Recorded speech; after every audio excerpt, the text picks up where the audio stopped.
Oke, Assalamualaikum warahmatullahi wabarakatuh. Waalaikumsalam warahmatullahi wabarakatuh. Selamat pagi ya, dan salam sejahtera buat kita semua. Saya lihat sudah 198 peserta ya. Jadi kan kelas ini adalah kelas besar ya, kelas mata kuliah dasar di kehutanan. Sambil menunggu yang lain bergabung, saya kira kalau tidak salah minggu lalu itu ada 230-an ya. Nah, kita mulai saja gitu ya. Eh, Jadi untuk pekan ini kita akan membahas terkait populasi dalam komunitas ya. Minggu depan ada lagi, tetapi hari ini seperti saya sampaikan minggu lalu ya, waktu kita membahas terkait populasi dinamika populasi, bahwa ada interaksi yang kemudian terjadi di dalam dinamika populasi itu. Nah, itu yang akan kita bahas. Nah,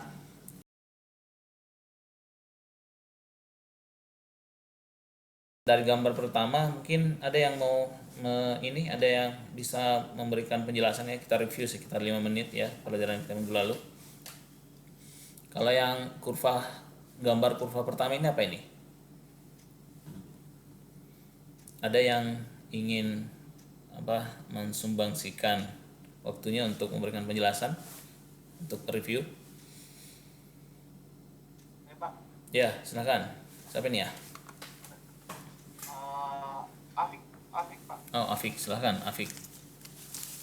Yang gambar pertama itu Pak, tentang fluktuasi populasi Pak, yang terjadi pada grafik A, B, C itu mengalami yang namanya tuh kenaikan Pak, mengalami keseimbangan di bagian mengalami keseimbangan Pak. Saya Terus pertumbuhan di bagian mengalami pertumbuhan populasi ya gitu ya. Nanti kemudian di ya oke. Terus pada saat di bagian C ini mengalami namanya itu fluktuasi populasi Pak. yang kedua, ada yang ingin memberikan penjelasan? Saya Pak, Silahkan. Siapa nih? Abdul Rahman. grafik tersebut itu menjelaskan tentang kelimpahan suatu populasi, di mana kelimpahan tersebut itu memiliki kaitan dengan bagaimana dia menetapkan strategi dalam hidupnya, yaitu seleksi K atau seleksi R. Kalau yang A itu yang tinggi itu dia menggunakan seleksi K, kalau yang E itu seleksi R. Ya. Gitu Pak. Oke, betul. Jadi kalau kita lihat kurvanya seperti yang Wening jelaskan ya. Jadi kalau yang R itu dia mempunyai tingkat pertumbuhan yang cepat ya, regenerasinya tapi pertumbuhannya kemudian juga cepat. Jadi contohnya misalnya serangga gitu ya, populasinya cepat sekali berkembang, tetapi kemudian umurnya juga pendek. Nah, itu yang seleksi R. Kemudian yang E ini dia panjang, dia punya masa umurnya segitu ceritanya. Kemudian tapi pertumbuhannya itu lambat. Nah, dan dalam ekosistem baik satwa maupun tumbuhan ada yang seperti itu. Nah, kalau yang ketiga, Afik, Wening, ada yang ingin ini berkontribusi? Muhammad. Muhammad aja Pak. Ya, Aditya ya? Adit. Adit, oke. Ya Pak. Gambar tersebut mengenai struktur populasi yang akan membentuk suatu pola penyebaran. Pola penyebaran ini pola penyebaran populasi terbagi menjadi 3. Ada polanya yang merata, ada yang acak, dan ada yang mengelompok. Sekian Pak. Oke ya, jadi di dalam suatu ekosistem kemudian di dalam suatu populasi juga ya, suatu tumbuhan atau satwa, dia kemudian akan membentuk suatu pola sebaran ya, bisa dia merata, kemudian acak, kemudian dia bisa mengelompok. Nah, hal ini kemudian banyak dipengaruhi oleh beberapa faktor ya. Minggu lalu kita sudah banyak jelaskan itu sekaitan dengan materi kita hari ini, bahwa ada juga pola interaksi. Jadi ketika ada interaksi, ada kompetisi misalnya di dalam suatu ekosistem itu, maka bisa saja kemudian dia menyebar acak, atau kemudian dia mengelompok, atau mungkin ada predasi misalnya ya, predatornya, sehingga dia memilih untuk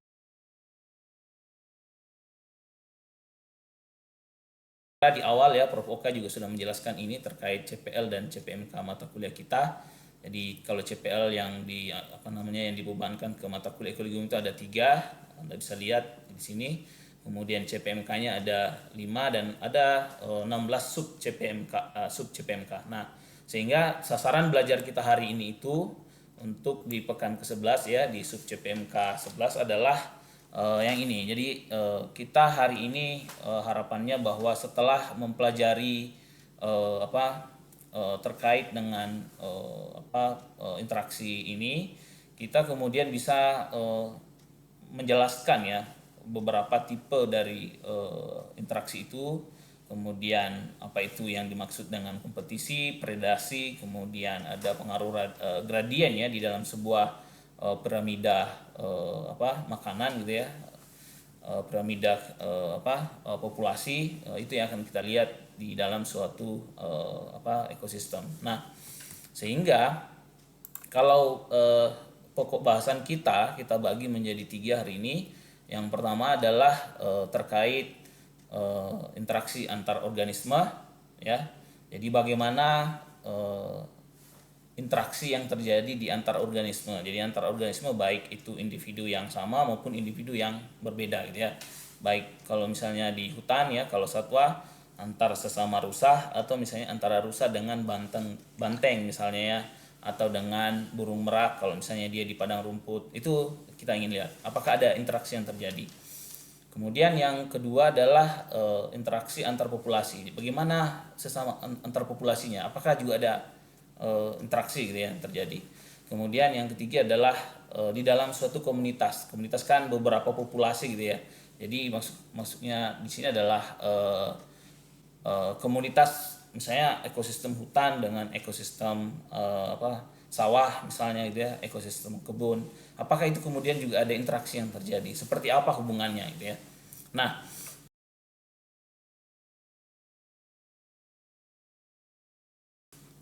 sehingga pertanyaan pertama adalah apa sih itu interaksi ya. Mungkin ada yang tahu interaksi itu apa? Sederhananya kira-kira apa? Interaksi itu seperti apa? Hubungan yang seperti apa? Hubungan timbal balik.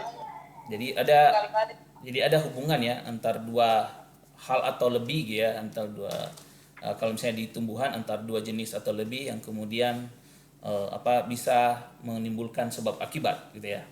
Sebab akibatnya bisa juga tidak ada gitu ya. Jadi ada hubungan, kan biasanya kita ada hubungan dalam hubungan tetapi tidak ada apa-apa gitu ya. Kita hanya berteman aja gitu ya. Tidak ada kemudian unsur kalau dalam kehidupan sehari-hari Anda kemudian misalnya Anda berteman karena Anda tidak membutuhkan sesuatu, memang hanya berteman saja. Nah, tapi ada juga berteman karena wah, ini teman saya punya mobil gitu ya, sehingga ketika saya mau ke kampus saya menebeng gitu ya. Saya menebeng sama dia sehingga saya berteman. Nah, kalau seperti itu kan saya yang diuntungkan. Saya tidak tahu kalau teman saya apakah dia kemudian dirugikan atau tidak. Nah, itu kita melihat. Jadi kalau misalnya diuntungkan plus, kemudian kalau dirugikan minus, kalau tidak ada apa-apa berarti zero. Nah, hubungan itu yang akan kita lihat. Apakah positif zero, apakah positif negatif, ataukah negatif atau zero. Jadi walaupun tidak ada sebabnya ininya ya, pengaruhnya ya, itu juga disebut dengan interaksi. Karena ada hubungan tetapi tidak ada pengaruhnya ya. Maksudnya dia berpengaruh negatif ke saya, berpengaruh positif ke saya, itu juga akan kita lihat. Nah, sehingga interaksi antar komponen ekosistem itu ya biasanya ya dan umumnya ya di dalam bukunya Odum juga dijelaskan bahwa ada 3 komponen ya yang kemudian akan kita lihat di dalam situ. Yang pertama adalah bagaimana kemudian interaksi yang terjadi antar organisme. Jadi baik antar organisme yang sama ya, yang sejenis maupun yang tidak sejenis gitu. Kemudian di antar populasi seperti apa? Ada juga interaksi enggak? Misalnya ada populasi banteng. Kalau misalnya Anda pernah ke Alas Purwo, Taman Nasional Alas Purwo, atau misalnya di padang penggembalaan ya, di Taman Nasional misalnya itu ada populasi banteng, ada populasi rusa sama-sama makan. Itu apakah ada terjadi interaksi itu antar sesama populasi itu? Kemudian antar komunitas ya. Komunitas savana dengan komunitas hutan sebelahnya ya. antar dengan semua belukar, apakah itu juga ada terjadi interaksi atau tidak. Nah, yang pertama ya yang akan kita bahas adalah bagaimana interaksi yang terjadi antar organisme. Jadi semua makhluk hidup itu selalu bergantung kepada makhluk hidup yang lain. Jadi itu tidak ada yang kemudian di dunia ini yang hidup sendiri-sendiri begitu aja ya, tanpa membutuhkan kemudian makhluk hidup yang lain. Coba kalau manusia ada enggak yang tidak butuh dengan orang-orang yang lain ya? Kita kan saya sehari-hari ya mungkin butuh teman yang mungkin bisa membantu apa gitu ya, kita berkomunikasi dan lain sebagainya. Di alam, di hutan juga seperti itu. Mereka ya saling bergantungan satu sama lain. Sehingga setiap individu pasti akan selalu ya berhubungan dengan individu lain, baik itu sejenis ataupun yang tidak ya, baik individu dalam satu populasi maupun antar individu populasi yang lain, pasti itu. Sehingga hal inilah yang kemudian menyebabkan terjadinya interaksi, sehingga adalah yang namanya hubungan ya antara mereka. Apakah akhirnya kemudian hubungan mereka itu saling menguntungkankah misalnya kedua belah pihak, ataukah kemudian tidak ada apa-apa ya, hanya sama-sama ada di komunitas saja itu, di ekosistem hutan itu saja ya, tidak ada kemudian saya berteman sama dia juga tidak merasa dirugikan, dia juga tidak merasa diuntungkan, demikian juga halnya dengan saya, jadi tidak ada masalah. Atau misalnya sama-sama dirugikan, kebersamaan kita sama-sama dirugikan, itu ada juga seperti itu. Nah, yang pertama, jadi kalau di sini ada 8 sebenarnya ya, tetapi dibagi menjadi 9 sub karena kompetisi dibagi menjadi 2, sehingga ada 9 interaksi antar organisme yang akan kita lihat. Mungkin Anda sering mendengar istilah ini waktu masih SMA mungkin ya, mulai dari SMP malah mungkin SD mungkin ya, Anda sudah sering mendengar misalnya mutualisme, kompetisi, kemudian parasit gitu ya, itu Anda sering lihat. Nah, tetapi dalam ekologi umum ini di dalam bukunya Odum ya, itu dibagi menjadi 9. Yang pertama yang ingin saya jelaskan adalah ada istilahnya adalah neutralisme. Jadi neutralisme kan netral gitu ya. Nah, netral. Jadi sifat umum interaksinya itu 0-0. Jadi kalau kita misalkan 0 itu adalah tidak ada pengaruh sama satu sama lain ya, maksudnya saya tidak dirugikan maupun tidak diuntungkan. Nah, jadi kalau netralisme ini ya tidak ada satupun populasi yang saling kemudian mempengaruhi atau individu. Misalnya saya ada di situ, dia spesies B misalnya juga yang ada juga di lokasi yang misalnya di Padang gitu ya, itu tidak ada masalah. Jadi kita ambil contoh misalnya antara capung dalam komunitas itu ya, antara capung dengan kerbau misalnya. Capung kan terbang-terbang begitu aja ya, kemudian kerbau juga terbang makan rumput di situ. Tapi hubungan mereka ada kerbau, ada capung, tetapi itu tidak ada yang saling merugikan maupun saling menguntungkan. Jadi dia hubungannya 0-0. Itu.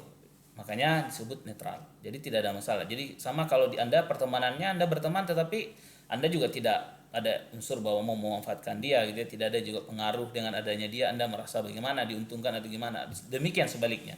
Itu yang disebut dengan neutralisme. Kemudian yang kedua adalah kompetisi. Jadi 2 dan 3 ini kompetisi ya. Jadi kalau kompetisi ya dua-duanya saling dihambat. Jadi negatif-negatif. Gitu. Ada yang tahu ya contohnya kalau kompetisi? Halo. Harimau dan rusa. Ya, harimau dengan apa? Singa, Pak. Harimau dengan singa. Harimau dengan Rusa. rusa. Kalau harimau dengan rusa apa? Bukan predasi kah? Kalau harimau kan predatornya, rusa yang ditangkap, ya, itu kan predasi istilahnya. Kalau kompetisi? Harimau dengan singa, Pak, berkompetisi. Ya, harimau dengan singa. Karena dia sama-sama berkompetisi untuk memperoleh rusa kan?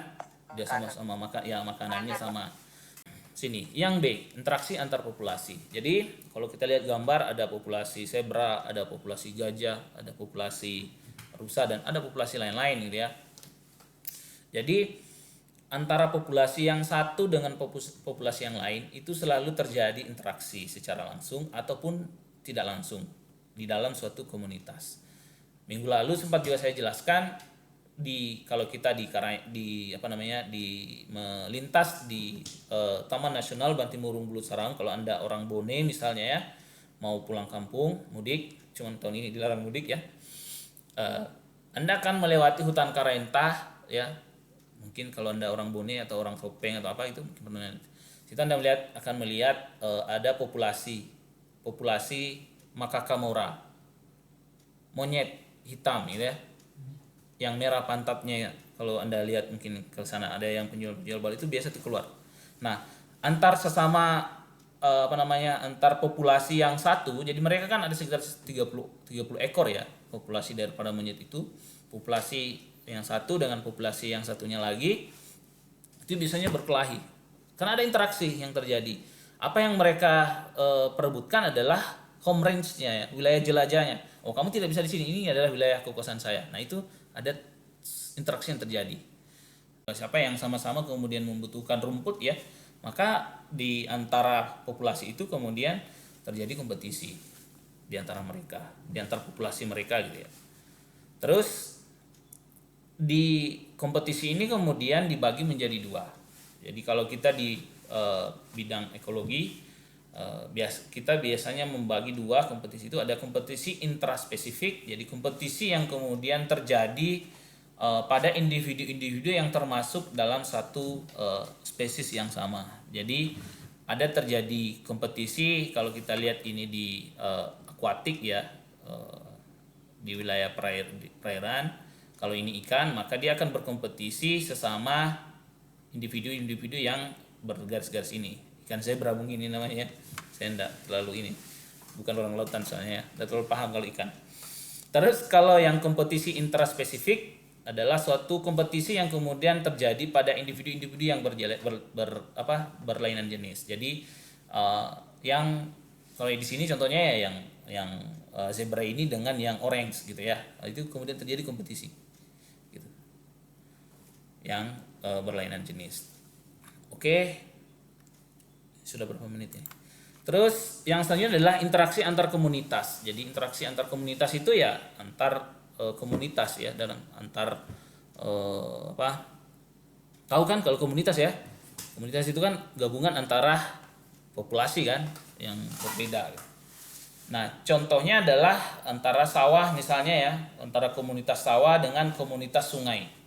Jadi di antara komunitas sungai dan komunitas sawah itu kan terjadi interaksi ya dalam bentuk peredaran nutrien dari air sungai ke sawah dan peredaran organisme yang ada di sungai ke sawah dan bisa sawah ke sungai, kembali lagi ke situ terjadi perputaran.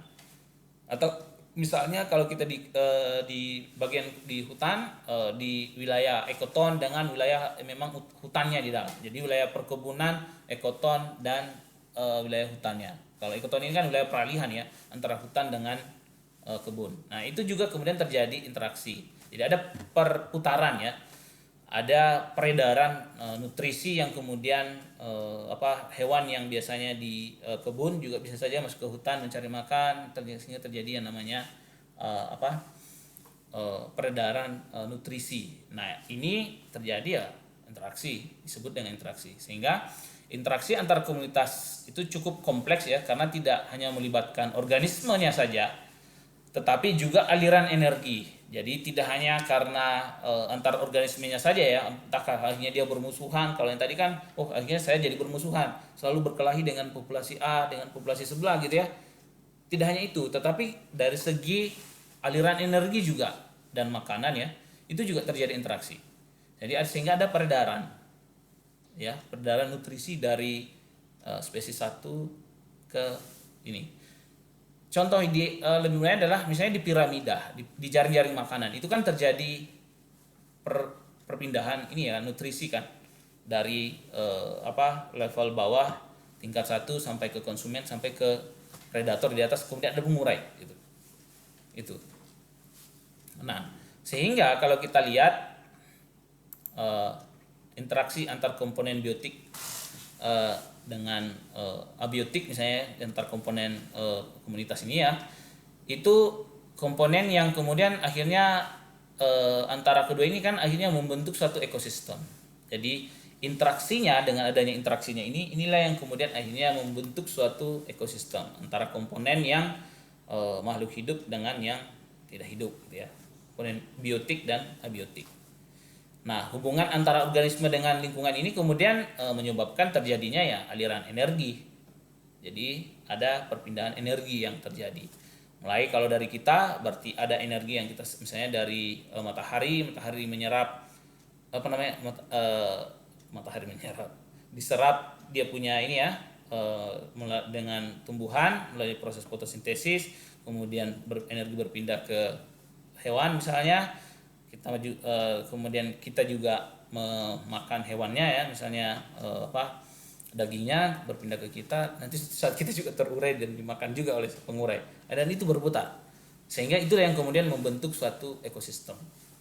Sehingga dengan adanya interaksi-interaksi tersebut maka suatu ekosistem kemudian dapat mempertahankan keseimbangan. Jadi karena adanya interaksi inilah sehingga ya terjadilah yang namanya keseimbangan ekosistem. Kalau tidak ada interaksi itu juga pasti tidak akan berpengaruh terhadap keseimbangan ekosistem di alam. Nah, selanjutnya kalau kita lihat interaksi antar komponen ini ya, antara biotik dan abiotik itu, kalau kita ini adalah contoh ya, perpindahan nutrisi ya, interaksi yang terjadi di ekosistem itu. Jadi kalau kita lihat bahwa makhluk hidup itu kemudian memiliki peran dan fungsi yang berbeda ya.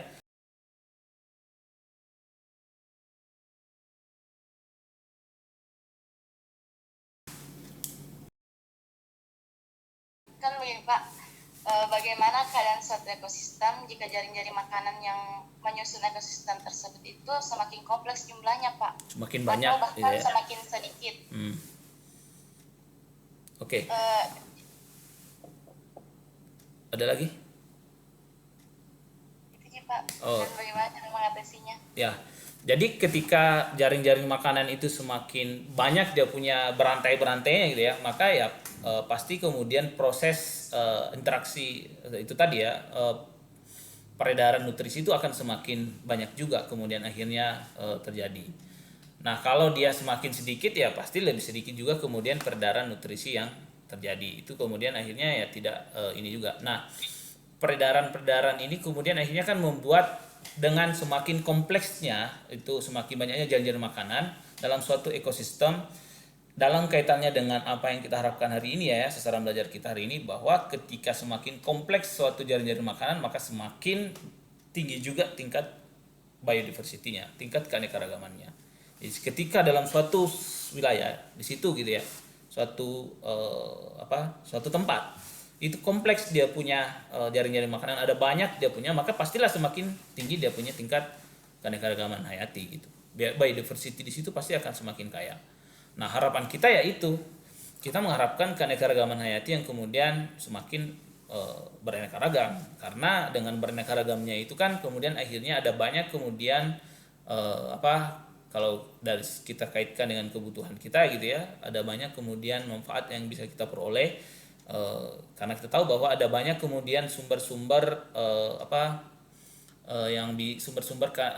sumber-sumber daya alam yang ada di alam yang belum termanfaatkan sejauh ini, karena memang belum kita eksplor, belum kita kaji, belum kita teliti lebih jauh ya apa manfaatnya. Sebagai contoh misalnya ada tumbuhan bajaka misalnya di Kalimantan kemarin, dengan adanya bajaka itu kan ternyata obat apa gitu, ternyata ada lagi bermacam jenis ini, sehingga kalau dalam kaitannya dengan kompleksnya itu ya, semakin kompleks semakin beraneka ragam pastinya, semakin sedikit ya tidak beraneka ragam kita punya itu, karena harapannya kan dalam suatu komunitas, suatu ekosistem itu kan semakin banyak ininya ya, jaring-jaring makanan di dalam situ, maka ya pasti akan semakin beraneka ragam gitu Wiwik. Makasih banyak Pak. Ya, itu dalam kaitan dengan output yang kita capai hari ini terkait keanekaragaman itu. Ada lagi? Selebihnya Anda belajar di sekolah ya, selebihnya. Ya, siapa? Pak, izin bertanya, Oh, itu Wening. kuisnya itu sampai kapan ya Pak ya? Karena kami kan dari kehutanan itu setelah kelas ekologi ini bakalan ada kelas bahasa Indonesia Pak. Oh gitu ya. Jam 11 itu berarti?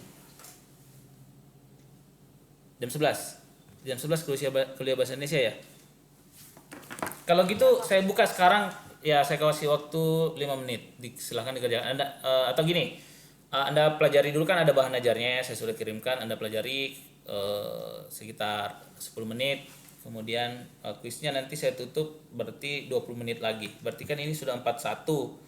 Berarti pas jam 11 kan. Waktu kita kan jam 11 kan selesai kan. Sehingga untuk materi tatap langsung ini saya berikan berapa menit ini ya, dari jam 9.20, kemudian 20 menit kita yang Anda belajar mandiri di sekolah sekaligus kuis itu. Jadi nanti saya tutup linknya jam 11, pukul 11. Oke? Iya Pak. Oke, saya kira cukup ya. Kalau misalnya ada hal-hal yang lain yang ingin dipertanyakan, Anda boleh terkait dengan kuliah selama 2 pekan ini ya, untuk di ekologi umum ataupun di mata kuliah yang lain. Anda boleh ketika baik di di sekolah, Anda bisa kemudian berkomunikasi melalui roomnya ya, chatnya, atau kemudian pada pertemuan yang lain. Saya kira cukup dari saya. Saya ucapkan banyak terima kasih ya atas partisipasinya selama 2 pekan ini untuk di sub saya. Saya akhiri dengan salam. Assalamualaikum warahmatullahi wabarakatuh. Selamat siang dan salam sejahtera buat kita semua. Waalaikumsalam warahmatullahi wabarakatuh.